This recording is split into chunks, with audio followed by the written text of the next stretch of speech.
o'rtadagi ginalarni o'chiring.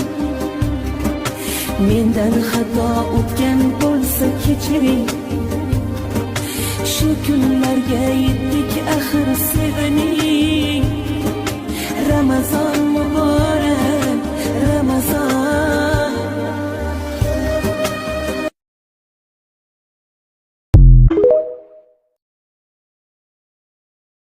Assalomu alaykum, qadri baland qadrdonim. Kirib kelayotgan Ramazon ayyomingiz muborak bo'lsin. Ushbu muqaddas oy qalblaringizga nur, xonadoningizga baraka, hayotingizga tinchlik va fayz olib kelsin. Tutgan ro'zalaringiz, qilgan ibodatlaringiz va ezgu amallaringiz Parvardigor dargohida qabul bo'lsin. Yurtimiz tinch, elu yurtimiz farovon, oilalaringiz sog' salomat bo'lsin. Ramazon oyining rahmati va mag'firati barchamizga yor bo'lsin.